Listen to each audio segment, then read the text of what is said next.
The moment I reached my hand across the table, the chairwoman decided I didn't belong there. She glanced at my hand, then at the flowers I was holding, and smiled in a way that encouraged ridicule. "We don't shake hands with low-level employees," she said. The response was instant. A ripple of quiet laughter moved around the room. A chair scraped back. Someone covered a grin with a cough. The red light on the livestream camera stayed on. I didn't pull my hand away. For a brief moment, that seemed to irritate her. Her eyes moved from my fingers to my face, as if checking whether I truly understood the hierarchy she had just announced. The flowers felt heavier in my arms. "I'm here because I was instructed to be," I said calmly. She leaned back in her chair.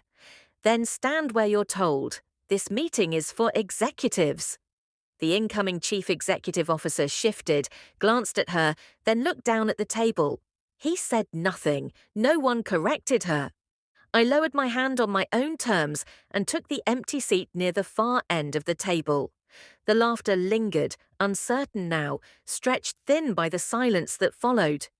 "Let's begin," she said, already turning toward the screen. I waited until the first slide appeared. "There's something you should know before you continue." Her head turned slowly toward me.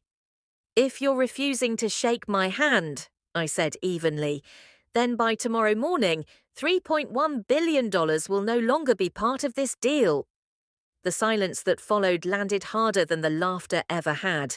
Someone scoffed. Another laugh broke out, louder this time, as if volume could erase discomfort.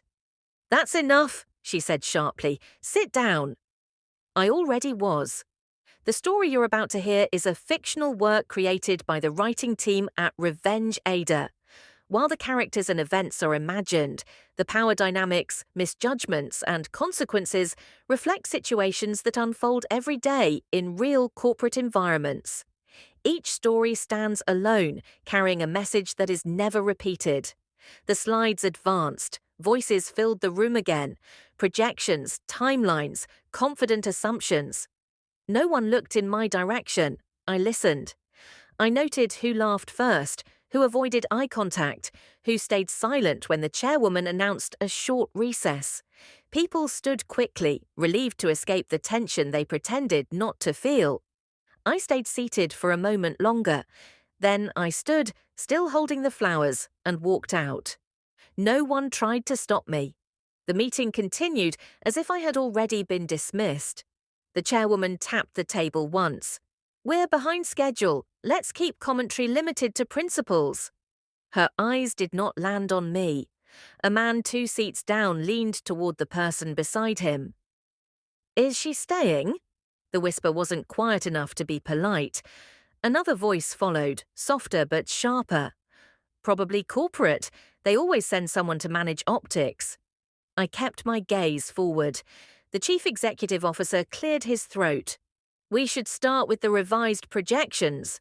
"Of course," the chairwoman replied. "Let's hear from finance." The slides changed. Numbers filled the screen. Everyone spoke as if I weren't there.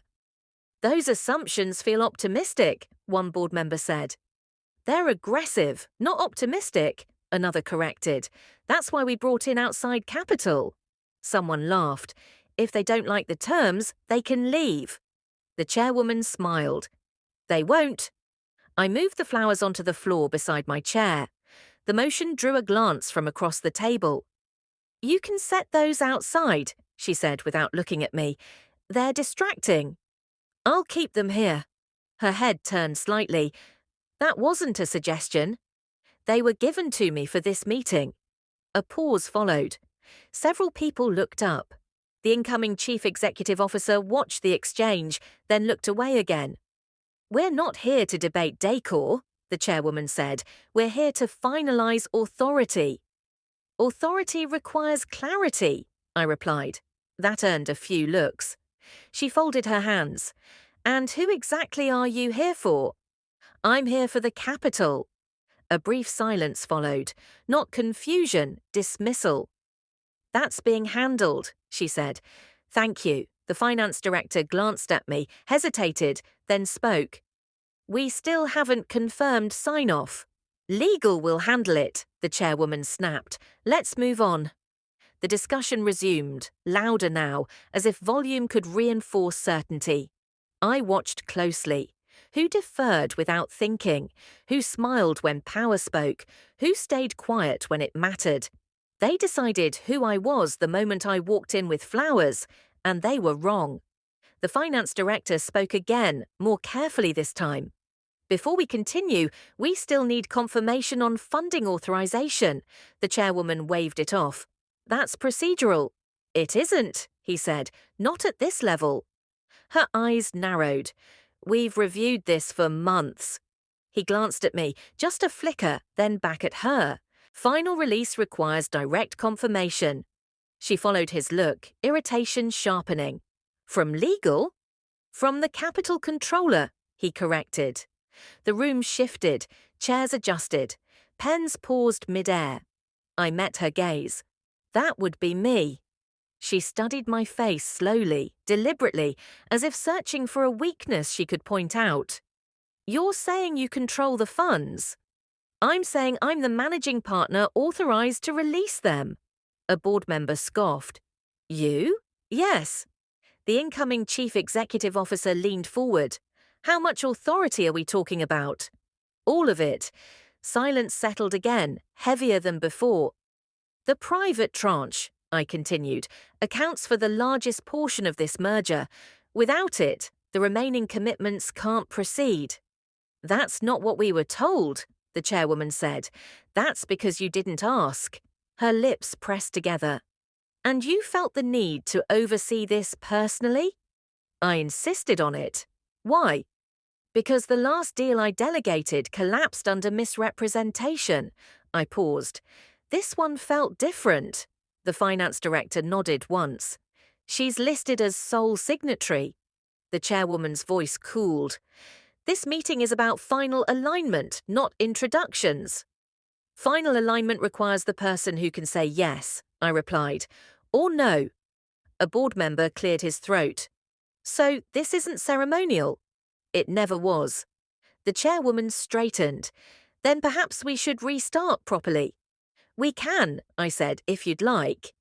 She hesitated, just long enough. I had been invited into that room to decide whether $3.1 billion would move forward. I agreed to come in person because trust mattered to me, accountability mattered. They hadn't seen that. They saw flowers. They saw silence. They saw what they expected. I watched them recalibrate, one expression at a time. Someone dropped a pen. That's impossible, she said. We're in the middle of the meeting. It's already effective, he replied. Immediate. How much? A board member asked. All of it. The room froze. The private capital, he continued, his voice tight. The full commitment, $3.1 billion. The silence landed hard. That's not how this works, the chairwoman said. We have timelines. We had timelines, he corrected. The confirmation came through 5 minutes ago. The incoming chief executive officer looked directly at me. Did you? I met his eyes. Yes. He swallowed. You can't just pull that much money. I can, I said, and I did. The chairwoman stood. This meeting is suspended. No, the chief financial officer said quietly. It isn't. She turned sharply. Excuse me. If we suspend now, he said, we trigger secondary disclosures. The markets will see it before we finish the sentence. Phones kept buzzing. Alerts stacked. Messages came faster than they could be opened. Someone whispered, "The cameras are still on." No one laughed. The projections on the screen stayed frozen, locked into a future that no longer existed. I folded my hands and waited, while the room struggled to catch up with a decision that had already been made. "This is unacceptable," the chairwoman said, standing again. "You will reverse it now." I didn't move. "There's nothing to reverse. You don't get to decide that," she snapped. "This board does." The chief financial officer shook his head. "The withdrawal is executed, confirmed, cleared." Her voice sharpened. "On what grounds?" I slid the folder toward the center of the table. Conduct during negotiations, reputational harm. That clause was never meant to be weaponized, she said. It was meant to be enforced. A board member leaned forward. Careful, is there documentation? I glanced at the small red light glowing in the corner of the room. This entire meeting. The incoming chief executive officer looked at the camera, then back at her. It was live-streamed. That can be framed, she said quickly. People say things. It doesn't mean it's what it looks like. Another board member cut in. Publicly, she turned on him. You're siding with her. I'm protecting the company, he replied. There's a difference. Her eyes moved around the table, searching for support. It wasn't there.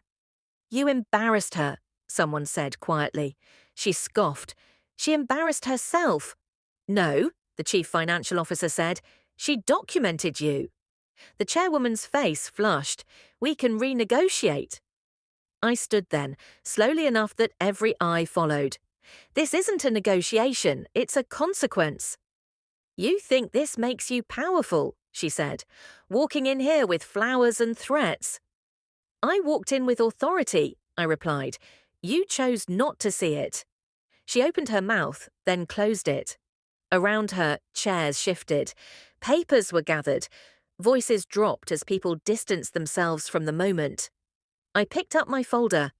You can't undo this. And for the first time since I entered the room, she understood that I was right. They didn't break.